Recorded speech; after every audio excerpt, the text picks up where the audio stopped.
लोग हैं सनातन धर्म को बढ़ाते हैं तो मैं आपका सम्मान करती हूँ। जिस तरह देवकीनंदन ठाकुर जी है और अन्य लोग हैं तो सारे लोग सनातन धर्म को बढ़ाते हैं, तो क्या है मैं तो सम्मान करती हूँ, लेकिन मेरे साथ जो जुड़े हुए लोग हैं वो कहीं ना कहीं आप लोगों को बहुत गलत कहते हैं कभी कभी अपशब्द कहते हैं जो मुझे बहुत बुरा लगता है। मैं उनको जवाब भी नहीं दे पाती। उनका कहना है कि आप लोग हैं पैसे को लूटते हैं, ऐसे है वैसे है, हमारे ही पैसे को। उनसे बोलना कि तुमने कितना दे दिया, उनसे बोलना कि आपने कितना दे दिया। बोले आपके घर कब आ गए अनिरुद्धाचार्य जी लूटने, कब तुम्हारे घर डाका डाल दिया, कब तुम्हारे घर चोरी कर ली।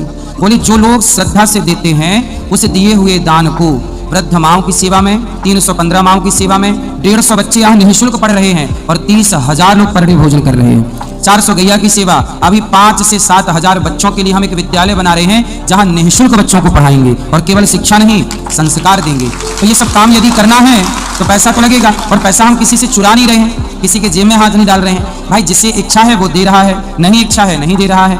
उनसे बोलना कि तुम्हें गाली, देखो कुछ लोग हमें पैसा देते हैं कि वृद्ध माओं को हमारी तरफ से भोजन करा दीजिए, और कुछ लोगों के पास बेचारे के पास पैसा नहीं है तो वो हमें गाली ही देते हैं। अच्छे हैं कम से कम कुछ ना कुछ दे ही रहे हैं, इसलिए उनकी गाली भी हमें स्वीकार है। मैं नहीं समझा पाती हूँ, कोई बात नहीं, आप मत समझाओ। देखो रावण को कोई नहीं समझा पाया, हनुमान जी नहीं समझा पाए, अंगद जी नहीं समझा पाए, स्वयं राम नहीं समझा पाए, दुर्योधन को स्वयं कृष्ण नहीं समझा पाए। जिसे विधाता नहीं समझाना चाहते उसे कोई नहीं समझा पाएगा, इसलिए मत समझाओ। वो हमें गाली दे रहे हैं ना, हमें उनकी गाली स्वीकार है, कोई दिक्कत नहीं। पर बोलते हमें पाप लगेगा गुरुजी, मैं क्या करूं, मैं बहुत बुरा। आप उनसे कहो कि ये सारी सेवा जो गौरी गोपाल में होती है, बोले आप भी शुरू करो। हाँ मैंने बोला गुरुजी कि फिर आप कर लो ना ये काम, वो बेचारे आप लोग करते।